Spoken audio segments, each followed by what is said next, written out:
Percayalah, supaya kita bisa melihat. Sekali lagi, percayalah, supaya kita bisa melihat. Melihat kerahiman Allah yang sungguh nyata atas hidup kita.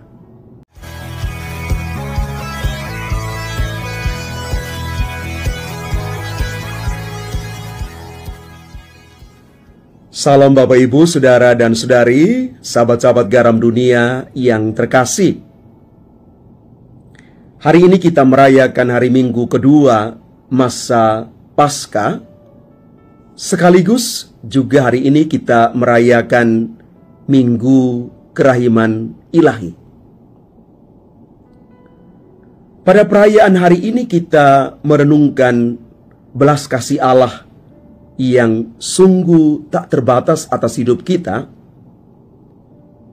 dan bacaan-bacaan suci yang kita renungkan menunjukkan kerahiman Allah itu sebagai satu perjumpaan yang menyembuhkan dan menyelamatkan.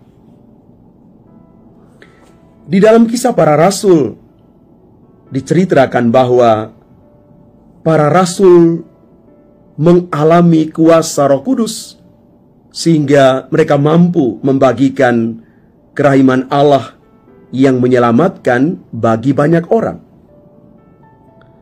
Mereka boleh melakukan banyak tanda mujizat yang menyembuhkan. Mereka juga memiliki persekutuan yang luar biasa, dan persekutuan itu menjadi tanda bagi orang-orang lain. Pengalaman ini sungguh memberikan inspirasi dan semangat hidup bagi persekutuan bersama para rasul dengan orang-orang yang siap menjadi bagian dari komunitas mereka, sehingga mereka bisa saling meneguhkan di dalam iman satu sama lain. Dan ketika Yesus menampakkan diri yang digambarkan di dalam Injil hari ini, Thomas tidak ada pada saat itu. Karena itu dia tidak percaya bahwa Yesus sungguh sudah bangkit. 8 hari kemudian, Yesus memenuhi permintaan Thomas yang belum percaya itu. Yesus hadir dan menegur Thomas yang tidak percaya. Kadangkala kita juga sama seperti Thomas. Kita meragukan apakah Tuhan memang hadir dalam hidup kita. Perasaan ini muncul ketika kita berada dalam kesulitan, kecemasan, kehilangan harapan, sakit penyakit, kegagalan, dan lain sebagainya. Kita mungkin saja tidak percaya bahwa Tuhan itu sungguh hadir dan menolong kita. Tetapi nyatanya, Tuhan selalu hadir dan menampakkan dirinya di dalam hidup kita. Maka perjumpaan yang menguatkan juga dilukiskan di dalam bacaan kedua. Yohanes menceritakan perjumpaan dengan Kristus yang bangkit sebagai pengalaman kerahiman Allah itu sendiri. Dia menulis demikian, "Jangan takut, Aku adalah yang awal dan akhir dan yang hidup. Aku telah mati, namun lihatlah, aku hidup sampai selama-lamanya. Dan aku memegang segala kunci maut dan kerajaan maut." Kitab Wahyu, bab 1, ayat 17 sampai dengan 18. Perkataan ini menguatkan kita semua untuk terus bersaksi tentang kebangkitan Kristus dan kerahiman Allah. Meskipun kita harus berhadapan dengan sekian banyak masalah penderitaan, kemalangan sebagai murid-murid Kristus. Kerahiman Allah sebagai sebuah perjumpaan yang menyelamatkan sungguh menjadi nyata di dalam Injil Yohanes hari ini. Penginjil Yohanes mengisahkan tentang Yesus yang menampakkan diri kepada para rasul yang berkumpul dan berdoa. Yesus juga menegur Thomas yang belum percaya akan kebangkitannya. Maka dari kisah ini kita mau mengambil dua refleksi bagi kita. Yang pertama, para murid yang berkumpul. Dikisahkan para murid berkumpul dalam suasana batin yang penuh dengan ketakutan dan kecemasan.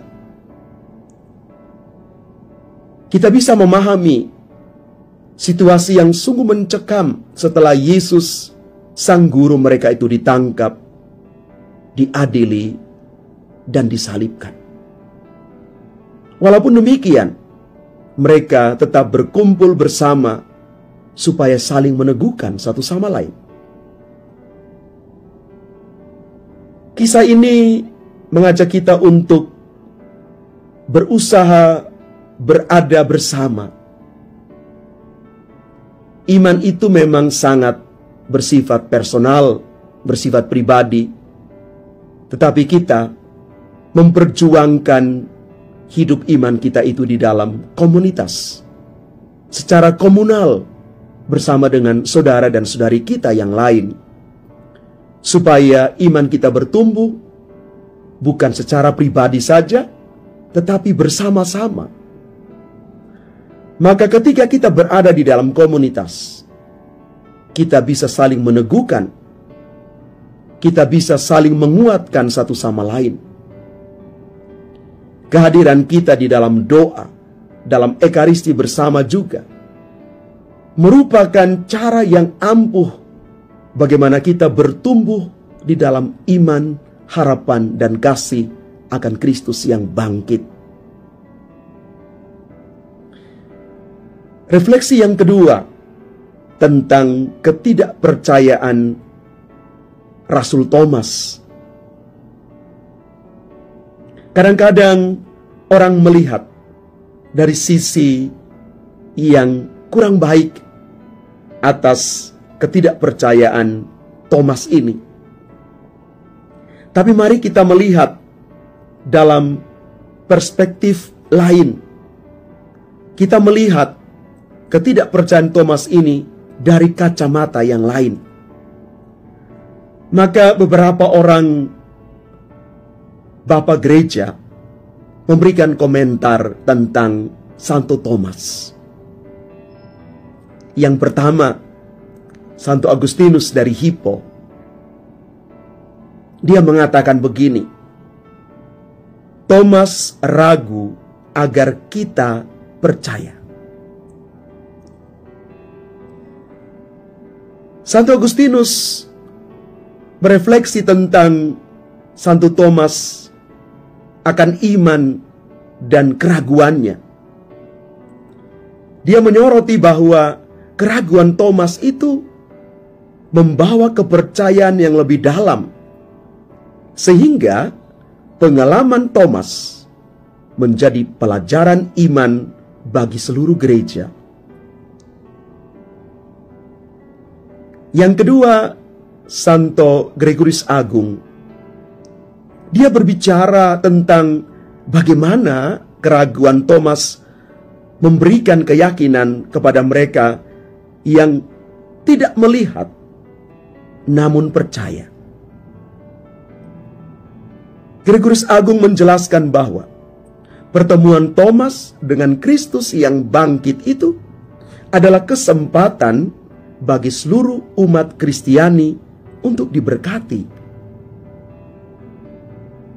Dan yang terakhir, Santo Yohanes Chrysostomus menyoroti bagaimana keinginan Thomas untuk melihat dan menyentuh luka Yesus. Lihatlah belas kasih Tuhan yang rela mengundang Thomas untuk menyentuh luka-lukanya. Dia menggambarkan bahwa Kristus memahami keraguan Thomas dan dengan penuh belas kasih menawarkan bukti yang Thomas sungguh butuhkan. Bapak, Ibu, saudara-saudari terkasih, kadang-kadang kita juga mengalami hal seperti Thomas.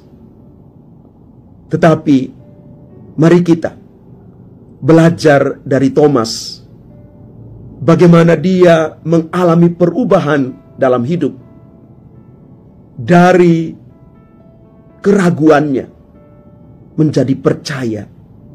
Percaya yang muncul dari imannya karena dia melihat Yesus yang bangkit itu. Bahkan dia menyentuh luka-luka Yesus dengan tangannya. Bagi kita, Bapak, Ibu, saudara-saudari terkasih, kita tidak melihat Yesus yang bangkit itu menyentuh dengan tangan kita, namun kita percaya. Maka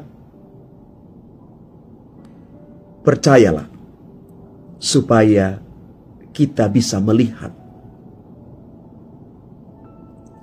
Sekali lagi, percayalah supaya kita bisa melihat. Melihat kerahiman Allah yang sungguh nyata atas hidup kita. Kerahiman Allah terbuka bagi mereka yang percaya bahwa Tuhan mampu melakukan apapun atas seluruh hidupnya. Tuhan memberkati kita sekalian. Amin.